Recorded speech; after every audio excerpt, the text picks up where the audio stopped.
오늘 우리에게 주신 하나님의 말씀은 요한복음 6장 1절에서 15절까지 말씀입니다. 우리 한 절씩 교독하시고 마지막 한 절은 함께 읽겠습니다. 교독하겠습니다. 그 후에 예수께서 디베랴의 갈릴리 바다 건너편으로 가시매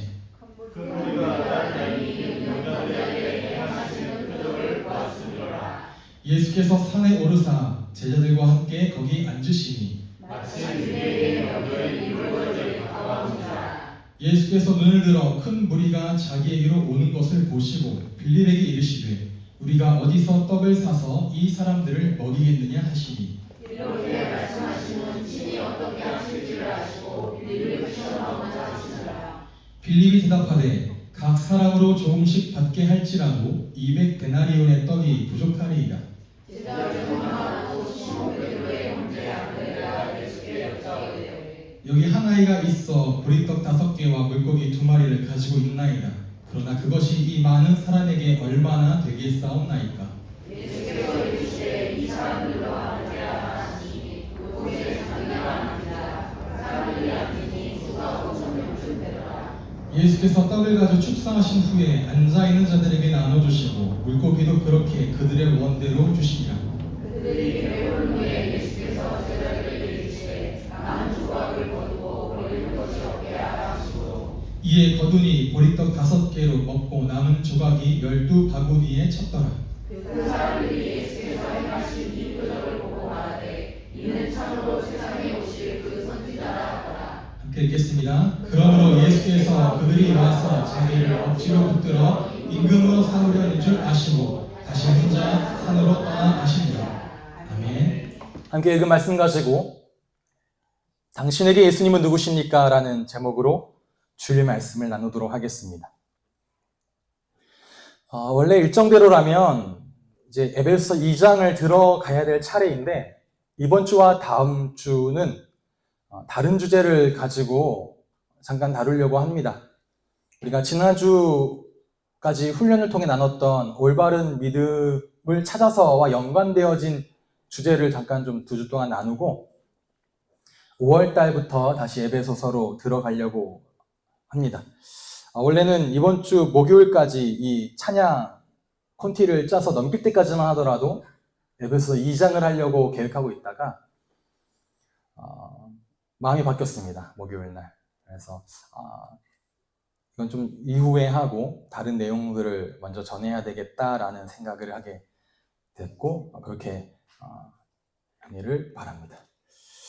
오늘 함께 읽은 본문은 예수님께서 물고기 2마리와 보리떡 5개로 수많은 사람들을 먹이신 오병이어에 대한 이야기입니다. 예수님께서 공생의 기간 동안 보여주신 수많은 이적들이 있는데 그 중에 사복음서, 마태, 마가, 누가, 요한복음, 사복음서가 모두 기록하고 있는 이적은 이 오병이어 이적 하나밖에 없습니다.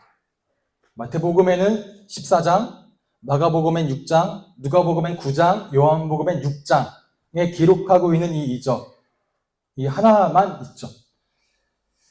여기에는 수많은 이유들이 있겠습니다만 그 중에 한 가지 이유는 이 사건이 단지 소수의 몇 사람에게만 행하신 기적이 아니라 수만에 달하는 사람들이 함께 경험한 사건이었기 때문에 그랬을 거다라고 봅니다. 왜냐하면 목격자가 너무나 많은 거예요. 경험자가 너무나 많은 거죠. 그래서 초대교회 공동체 안에 신앙이 형성된 사람들에게 굉장히 많이 회자됐을 겁니다. 다 같이 경험했던 일일 수 있으니까요. 또는 들었겠죠. 그 수많은 사람들이 가서 말하다 보니 다 들어봤음직한 일들이었을 겁니다. 그리고 어쩌면 그 수만 명을 먹였다라는 그 어마어마한 규모에서 전달되어지는 그 감동과 그 의미가 제자들에게 남달았을 수도 있고 굉장히 강하게 각인되었을 겁니다. 그래서 각인된 그 이야기를 초대교회 공동체에 계속 회자되니 4명의 저자 모두 다 기록할 수밖에 없었다고 보는 의견이 하나가 있습니다. 뭐 다른 이유들도 있지만 그건 오늘 다 다루기는 어렵고요.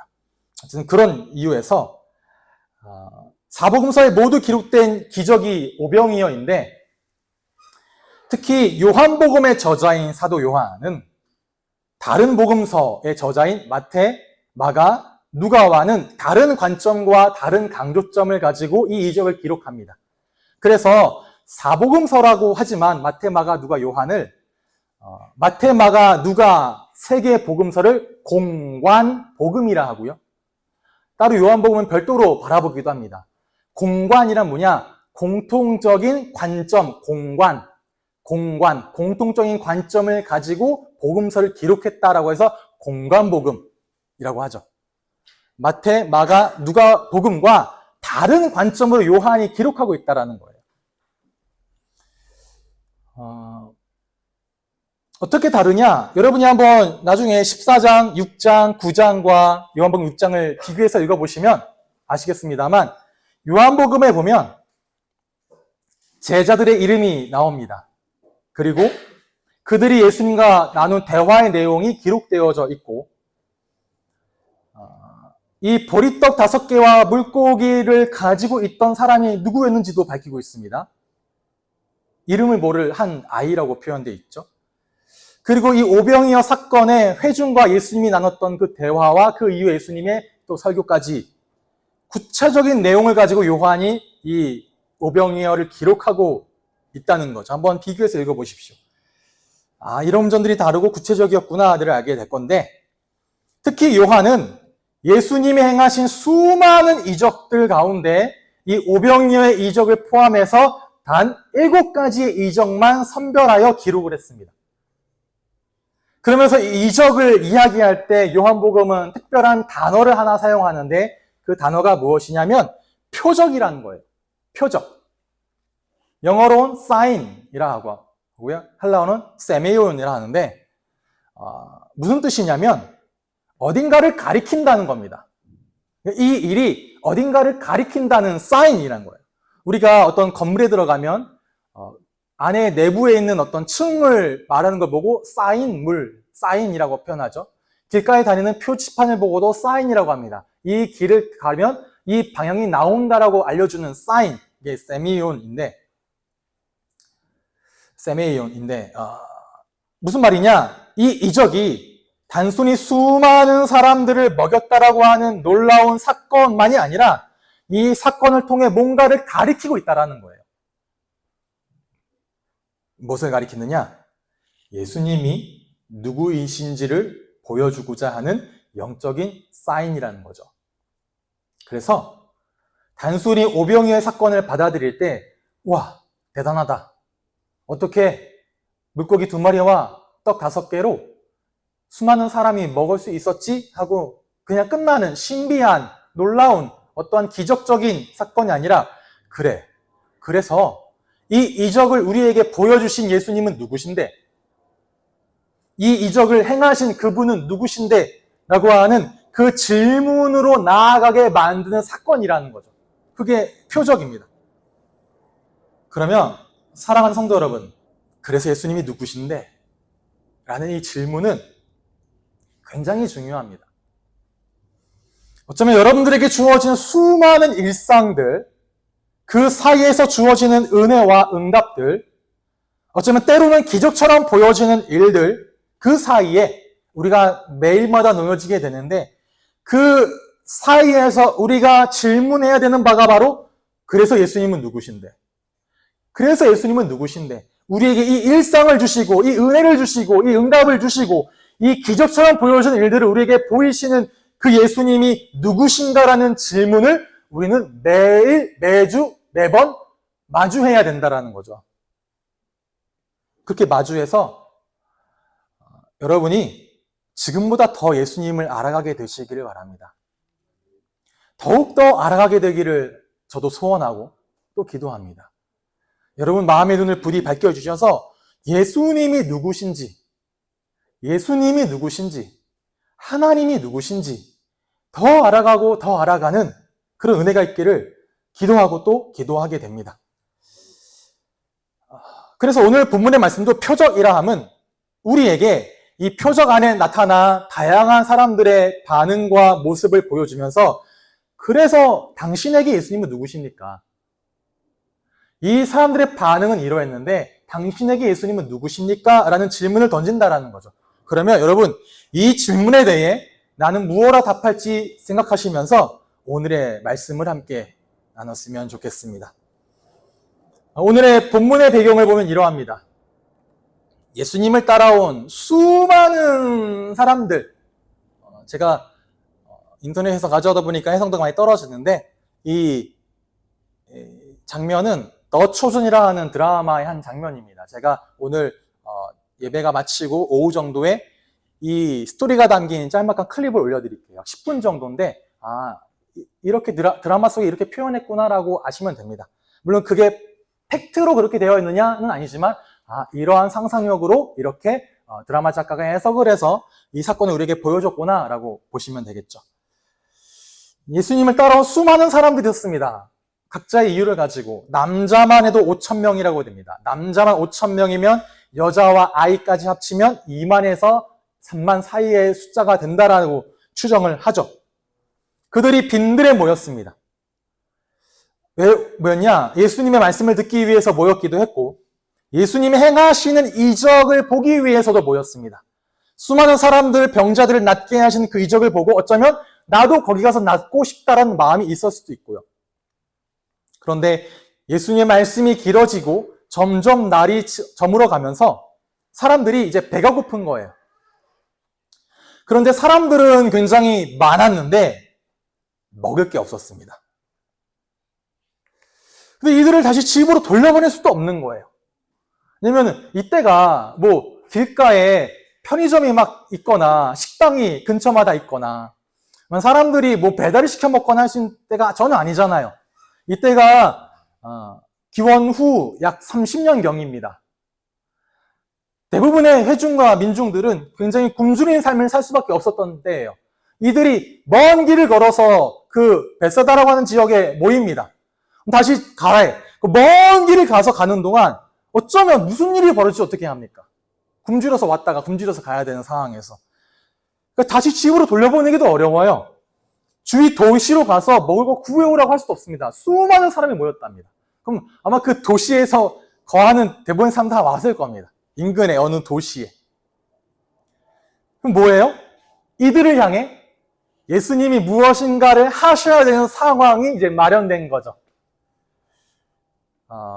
상상해 보세요. 자, 우리 앞에 수많은 사람이 있고 예수님 뭔가를 행하십니다. 다양한 방법이 있었을 것 같아요. 왜냐, 예수님은 창조주 하나님이시기 때문에 모든 방법이 다 가능하거든요. 그래서 구약의 한 사건처럼, 한 사건처럼 갑자기 하늘에서 뭔가가 내려올 수도 있습니다. 그걸 주워서 먹어보니, 뭔가 먹어본 맛이야? 할 수도 있겠죠. 만나. 또는 갑자기 돌풍이 불어서, 저 하늘에 있는 메추라기 떼들이 갑자기 추락을 하고 그것을 뜯어 구워 먹거나 할 수도 있었겠죠. 또는, 몇 달 전에 행하셨던 물이 변하여 포도주가 되게 하신 것처럼 그 당시에 뭔가를 변하게 하여 먹을 것으로 바꾸셨을 수도 있습니다. 또는 엘리사에게 까마귀가 먹을 걸 가지고 와서 주거든요. 그것처럼 까마귀가 먹을 걸 떨어뜨려주고 또 떨어뜨려주고 또 떨어뜨려 줄 수 있었겠죠. 다양한 방법들을 앞에 놓인 상황에서 예수님이 선택하신 방법은 하나였습니다. 그 방법을 가지고 제자들에게 이렇게 말씀하십니다. 너희가 그들에게 먹을 걸 주어라. 너희가 먹을 걸 주어라. 다른 이적들은 예수님이 직접 이적을 행하셨는데 그 이적을 행하는 자리에 예수님만 관여되어 있었는데 특별히 오병이어 이적에는 제자들을 관여시키는 거예요. 즉, 왜 그러느냐? 이 이적을 행하시는 첫 번째 대상은 그들 앞에 놓여져 있는 수많은 대중 이전의 제자라는 거죠. 지금으로 표현하면 성도라는 겁니다. 여러분들에게 무언가를 보여주시고 또 그것을 보여주신 것을 직접 그들의 손으로 경험하고 느끼고 체험해서 더 확실하게 알게 하기 위한 오늘날 말하면 시청각 교육이라고 할까요? 실습이라고 할까요? 아, 이렇게 됐다고? 이렇게 하셨다고? 그런 가운데 그 제자들 중에서도 특별히 요한은 2명의 제자를 등장시킵니다. 이유가 있겠죠. 그냥 요한이 쓴 게 아니잖아요.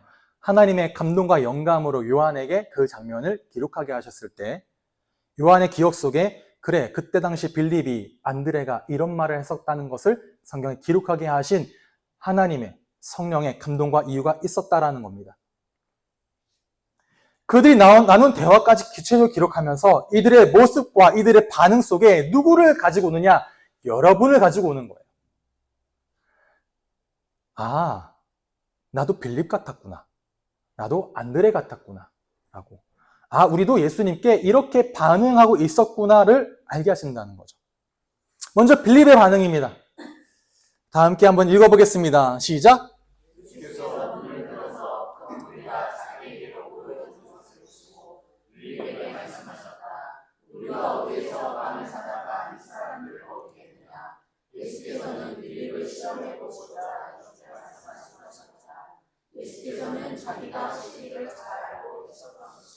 아멘.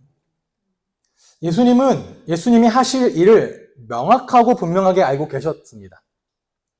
그러면서 제자들을 이 일 속으로 투입하시는 거죠.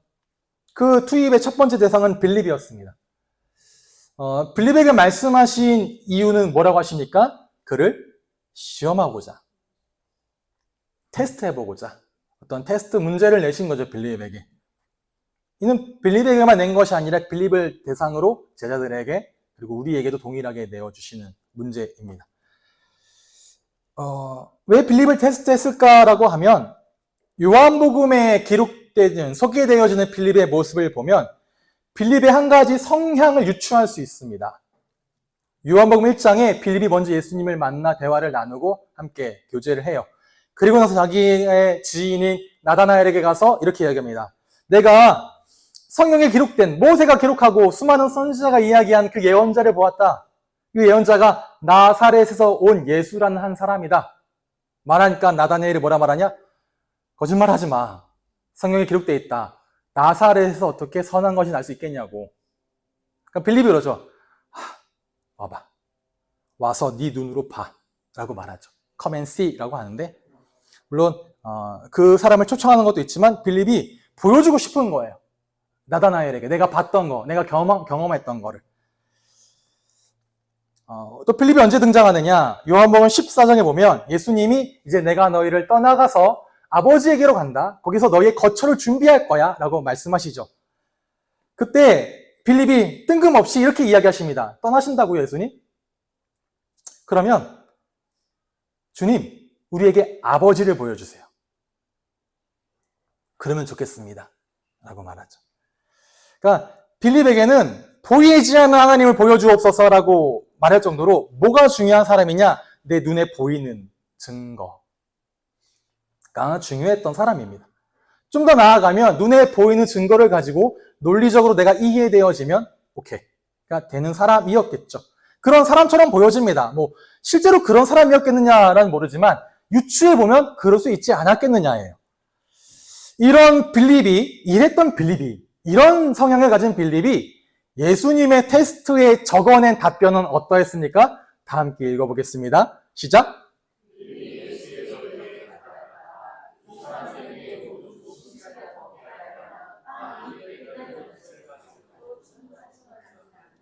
아멘. 예수님이 물으시자 빌립은 눈에 보이는 군중들을 아마 어림잡아 세어봤을 겁니다. 그리고 빠르게 계산을 했어요. 그리고 답을 합니다. 예수님, 200데나리온, 노동자의 200일어치의 품삯. 우리나라로 현재 따지면 약 2천만 원입니까?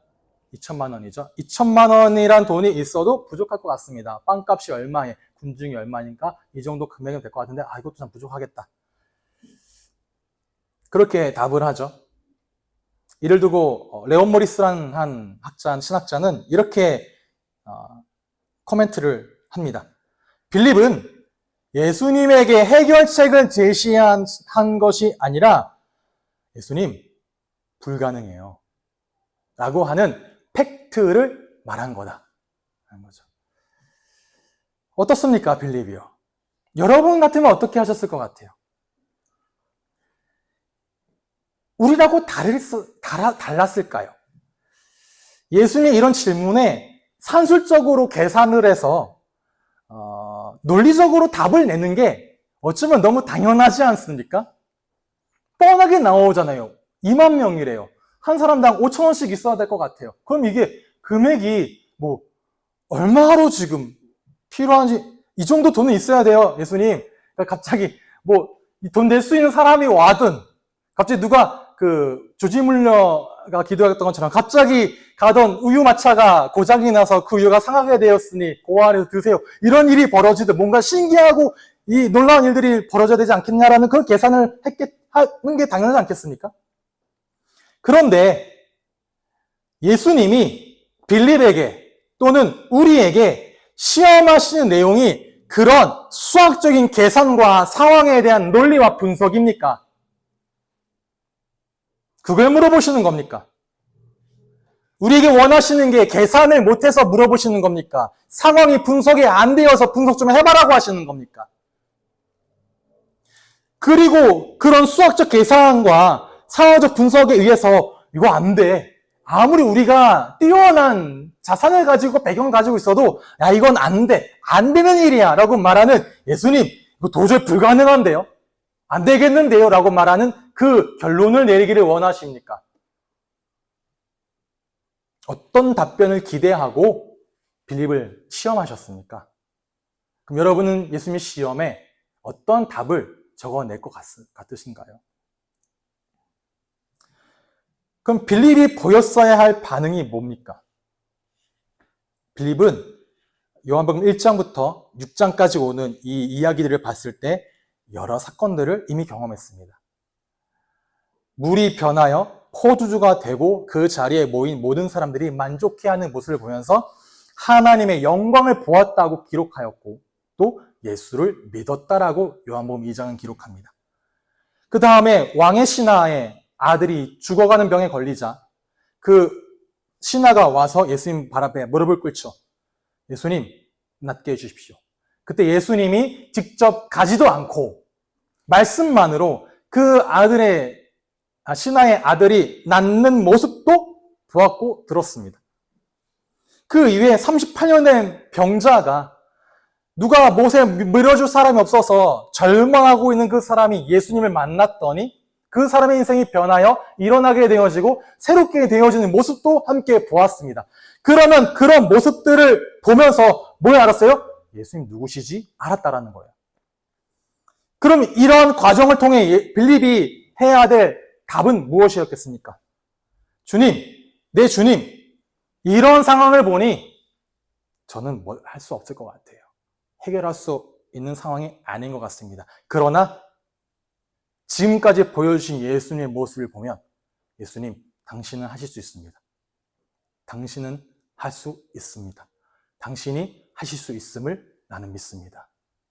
라는 고백을, 그런 반응을 보였어야겠죠. 그런데 그 앞에 뭐가 가로막습니까? 나의 계산과 나의 논리가 가로막아 그 믿음의 고백까지 나아가지 못하는 거예요.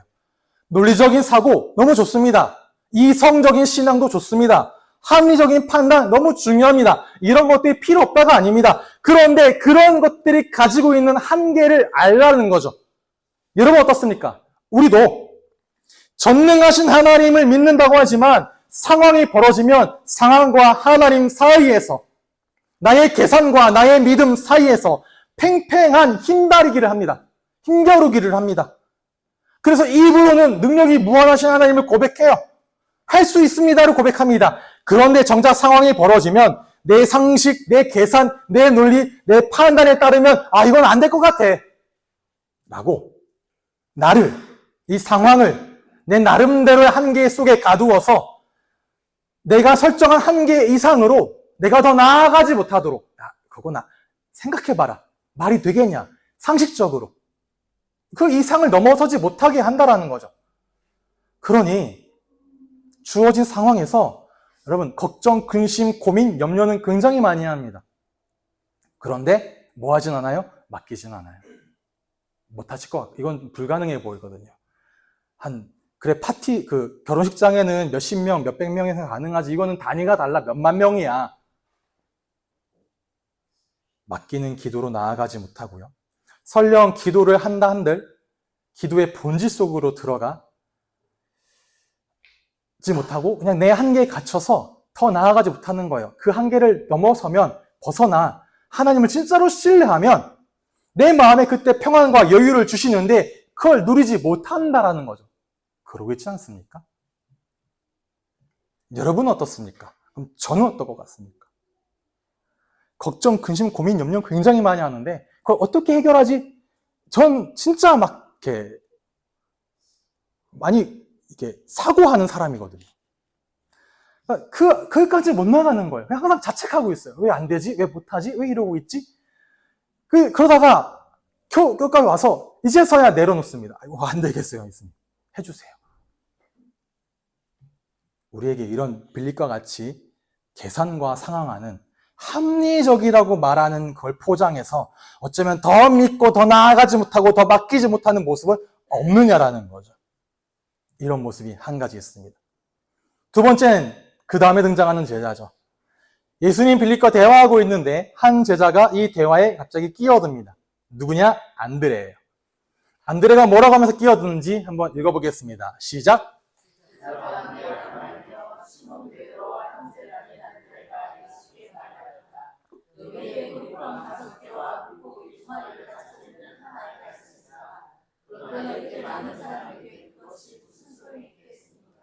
아멘. 아마 안드레는 이런 상황이 벌어지자 빨리 행동했던 것 같아요. 제가 보니까 형 못지않은 행동과 같습니다. 좀 다른 의미일 수 있겠습니다만. 근데 요한복음에 묘사되는 안드레의 모습도 동일해요. 형보다 먼저 예수님을 만났습니다. 그리고 자기가 만나보고 좋으니까 형을 데리고 가요. 베드로, 예수님이야. 이렇게 하기도 하고. 또 기록에 보면 다른 사람들을 안드레가 인도했다는 기록들도 나옵니다. 그런 조금 행동하는 스타일이었던 것 같아요. 이런 상황이 벌어지니까 아마 제 상상입니다. 안드레는 군중들 사이를 한번 돌아다녔을 것 같아요. 일단 보자. 지금 상황이 어때? 너 먹을 거 갖고 왔어요? 갖고 왔어요? 뭐 갖고 왔어요? 라고 좀 찾아봤을 거고 찾다가 이 아이가 물고기 2마리와 떡 5개를 갖고 왔대. 찾아내서 이 아이를 데리고 왔을 수도 있고요. 그러면 혹자의 표현으로 어쨌든 잘 구슬렸든 뭐 어쨌든 이제 이걸 다 갖고 왔는데 그렇게 먼저 행동할 만큼 적극적이고 능동적이고 행동하는 사람이 안드레라는 거죠. 어쩌면 말보다 손이 더 먼저, 발이 먼저, 이론보단 행동이 먼저, 계산보단 움직임이 먼저 앞서는 사람이 안드레였을 겁니다. 한편으로 빌립과는 조금 다른 결의 사람일 수 있어요. 앉아서 계산하고 논리적으로 파악한 다음에 내가 이성적으로 이해가 되어서 움직이기보다는 일단 움직이고 그 다음에 해결책을 찾아 궁리해보고 찾아보는. 여러분은 빌립입니까? 안드레입니까? 저는 빌립 같습니다. 여러분은요? 누가 더 낫다라는 게 아니에요. 빌립이 낫고 안드레가 낫고가 아니라 중요한 건 이런 안드레의 결론이 무엇이냐는 거죠. 행동하고 파악하고 그래서 행동해서 결과를 가지고 왔는데 이 결과에 대한 안드레의 결론과 반응이 무엇이냐. 그런데 예수님, 그러나 이 물고기 2마리와 떡 5개 가지고 이렇게 많은 사람에게 그것이 무슨 소용이 있겠습니까? 다르게 표현해 볼까요? 해봤는데 안 돼요, 예수님. 내가 열심히 노력했는데 그렇게 해서 이 정도는 얻어오기는 했는데 겨우 이까짓 것 가지고 뭘 할 수 있겠습니까? 내가 땀을 흘리고 수고하고 뭔가를 얻었는데 그러니까 열심히 하면 할수록 세상의 논리처럼 결과가 보상되어져야 하는데 나타날 결과는 허망하니 낙심하게 되는 것도 있죠. 내가 열심히 수고하고 봉사하고 헌신했는데 그럼 뭐래?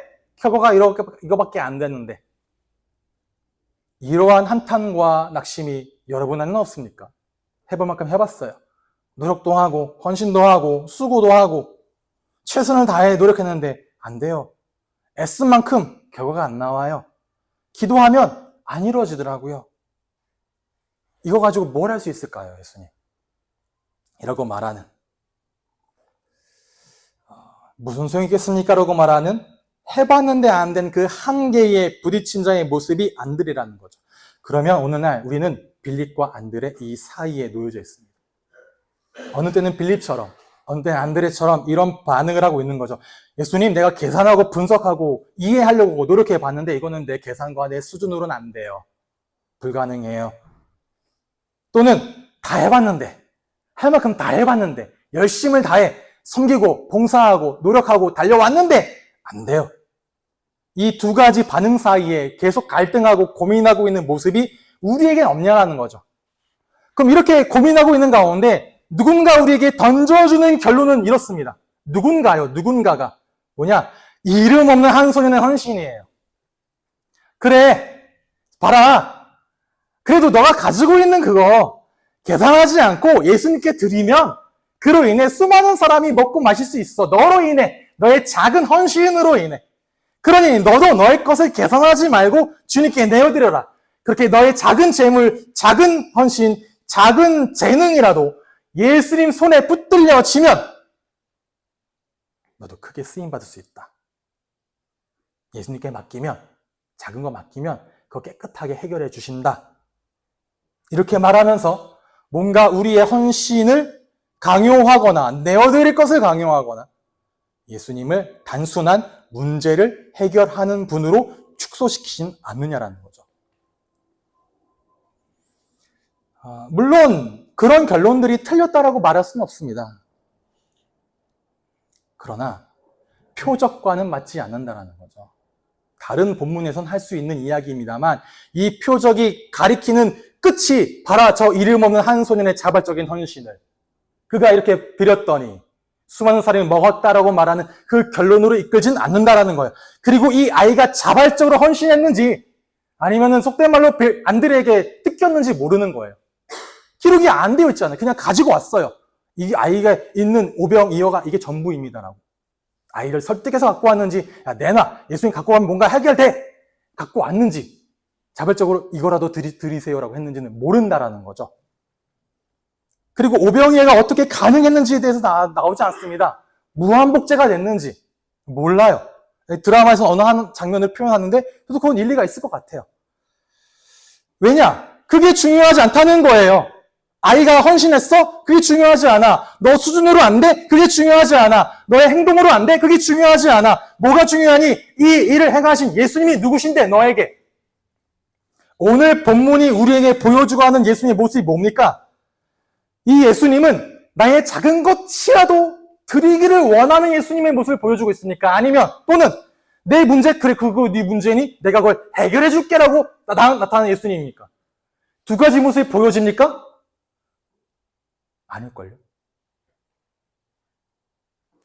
오늘 본문이 보여주는 예수님은 두 가지 모습으로 자기 자신을 드러내십니다. 첫 번째가 뭐냐? 이 구절들을 보면 반복되는 게 뭐냐? 그들이 원하는 대로 주셨다. 배불리 먹었다. 하나도 버리지 않았다. 풍족하게 먹었다라는 내용들이 반복됩니다.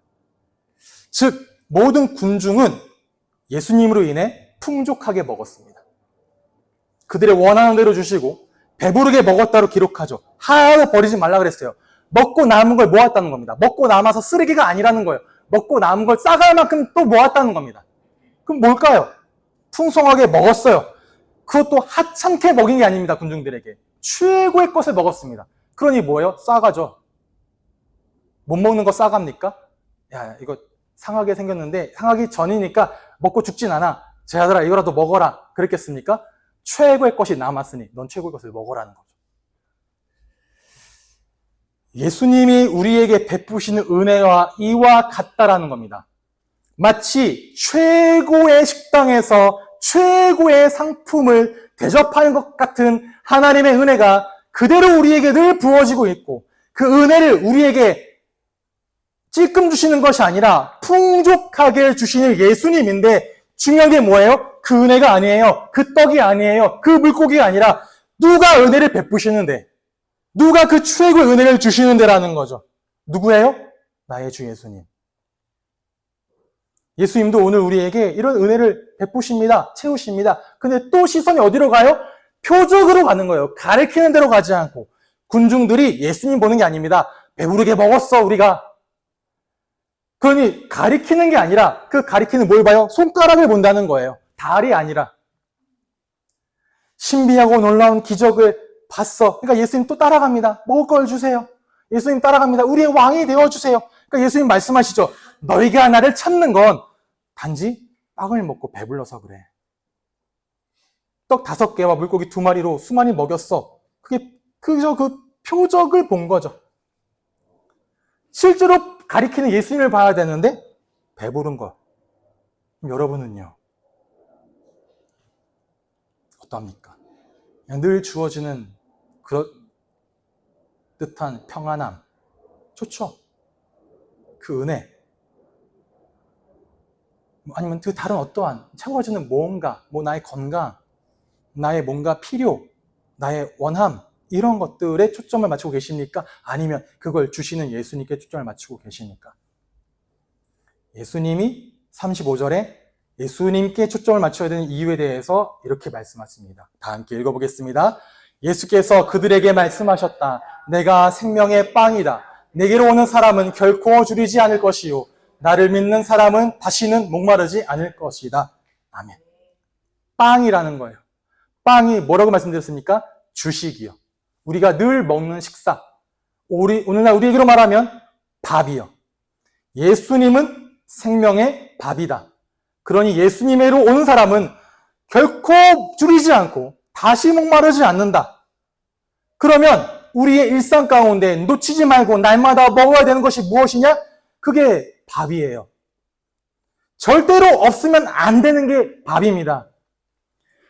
예수님이 그 밥이라는 거예요. 우리의 생명 유지 장치. 예수님으로 인해 결코 줄이지 않고 결코 목마르지 않게 된다는 거죠. 그럼 여러분, 이러한 나의 안에 해결되지 않는 영원한 갈급함과 영원한 목마름, 내가 어찌할 수 없는 죄와 사망에 대한 목마름과 갈증을 가지고 그 갈망을 가지고 늘 허덕이며 예수님께 나아가고 있습니까? 아니면 그때 주어지는 내 배고픔을 해결해줄, 내 문제를 해결해줄, 내 상황을 해결해줄 그런 해결책만 찾아 나서고 있습니까? 질문해 보라는 거예요. 내가 생명의 빵이야. 나 안 먹으면 너네 죽어. 근데 왜 너희는 하늘에서 떨어진 만나를 먹으려고만 하냐? 그 만나를 공급하는 나를 바라보지 않고 누구를 바라보고 계십니까? 두 번째가 무슨 질문이냐? 뭘 봐야 되느냐? 이 이적을 경험한 군중들은 예수님 왕으로 삼고자 했어요. 틀립니까? 왕으로 삼는 게요? 당연한 반응 아니겠습니까? 근데 그 왕이 뭐냐? 우리가 그렇게 기다리던 메시아, 선지자, 그래 그분이 바로 우리에게 이 빵을 배부르게 먹게 하신 저분이구나. 근데 이들이 가지고 있는 그 메시아는 뭐예요? 우리의 배고픈 거 해결해주고 로마의 학대와 폭정에서 우리를 자유케 해서 이 유대 나라를 다시 강건하게 할 그 왕. 그런 왕을 기다리고 있어. 근데 예수님은 그거 하러 오신 거 아니거든요. 우리의 필요를 잠깐 해결해주고 그런 식으로 이 땅에 왕으로 오신 분이 아니시잖아요. 그러니 뭐합니까? 그들을 피해 제자들을 떠나 산으로 가십니다. 다른 성경에 산으로 가서 기도하셨다고 합니다. 뭘요? 내가 왜 여기에 왔는지. 진짜 이유와 진짜 목적. 예수님은 적들을 포위하고 사로잡아서 그 앞에 무릎 꿇게 만드는 그런 억압적인 폭압적인 왕이 아닙니다. 바로 십자가와 부활의 방식으로 왕의 자리에 오르신 분입니다. 십자가와 부활을 통해 우리의 죄와 사망의 문제를 해결하시고 우리를 구원하시는 왕으로 오셨다는 거예요. 잠시 잠깐의 먹는 문제, 마시는 문제, 그리고 해결해주는 이 땅의 임금들과는 완전 다른 방식, 다른 종류, 다른 방식으로 왕이 되러 오셨는데 그 예수님이 이미 낮은 몸으로 우리에게 성육신하시고 우리의 죄를 위해 십자가에 죽으시고 부활하셔서 온 세상을 다스리는 진정한 왕이 되셨듯이 우리도 그 왕의 방식과 그 왕의 통치를 따라 살아가야 된다라는 거죠. 단순히 나의 필요를 채우거나 내가 바라보는 그 어떤 일, 나의 대적, 나의 사건을 해결해 내 무릎 앞에 꿇게 만드는 그런 왕이 아니라 어떤 방식이요? 십자가의 방식이요. 우리 역시 오늘도 예수님의 통치가 우리에게 그 십자가의 통치, 어떤 통치요? 가장 낮은 자리로 내려가셔서 그 연약함과 그 선함으로 그 악함을 갚으시는 예수님. 그 약함과 선함으로 이 땅과 이 땅의 도시와 이 땅의 이웃들을 섬기시고 살리신 예수님의 통치. 그리고 부활이요 생명이신 그 예수님이시기 때문에 오늘 나의 삶에 그 예수님의 부활의 능력으로 살아가는 거죠. 이 예수님이 우리의 왕이십니다. 여러분이 이런 예수님을 늘 만나고 있는지를 점검해 보세요. 나는 예수님을 어떠한 왕으로 섬기고 있습니까? 왕으로 고백을 하는데 어떤 왕으로 예수님을 높이고 있습니까? 라는 거죠. 결론입니다. 다시 물어봅니다. 여러분에게 예수님은 누구십니까? 이를 세분화하면 두 가지 질문이죠. 여러분에게 예수 그리스도는 진정한 생명의 떡이십니까? 라는 질문이요. 진정한 생명의 떡이라면 예수님이 주시는 그 떡에 관심이 가는 것이 아니라 예수님에게 다른 떡 좀 주세요. 다른 배부를 것 좀 주세요. 다른 만족감 좀 주세요라고 기도할 것이 아니라 그 예수님 자체로 더 배부르고 예수님이 주시는 그 은혜를 인해 예수님께 감사하고 그 예수님과 교제하고 찬양하고 높이는 삶을 살겠죠. 다른 게 다 없어도 나에게 배부름이 없어도 예수님만으로 만족하고 예수님을 감격하는 그런 삶을 살고 계십니까? 그런 신앙하고 계십니까? 또 하나는 예수님은 여러분들의 진정한 왕이 맞습니까? 어떤 왕이에요? 전능한 왕은 맞는데 그냥 내 필요를 채워줄 왕으로 제한시켜 놓는 거예요. 전능한 왕은 맞는데 내 대적들을, 나의 일들을 잘 풀어지게 만들 왕으로 바라보는 거예요. 뭐와 같느냐? 예수님이 아니라 그냥 진이요. 알라딘의 요술램프에 나오는 나의 소원, 나의 적들을 나에게 무릎 꿇히고 나를 부강하게 만들어줄 그런 왕이신 예수님을 찬양하고 높이진 않습니까? 근데 그 예수님은 십자가의 삶으로 오셨고 어린 양으로 오셨는데 그 길은 거절하는 거죠. 그런 왕은 바라지 않아. 나에게 무슨 왕은 필요해? 사자같이 다 다스리는 왕만 필요해. 예수님은 어린 양의 길을 가셔서 사자가 되셨습니다. 우리는 예수님을 나의 생명의 떡으로, 나의 진정한 왕으로 섬겨야 됩니다. 그게 표적이 가리키는 바입니다. 이미 우리에게 생명의 떡으로 진정한 왕으로 오신 예수님을 늘 마주하시고 늘 만나시고 늘 교제하시면서 그 예수님 안에 참된 승리와 찬양, 영광을 돌리게 되시기를 주님의 이름으로 축복합니다.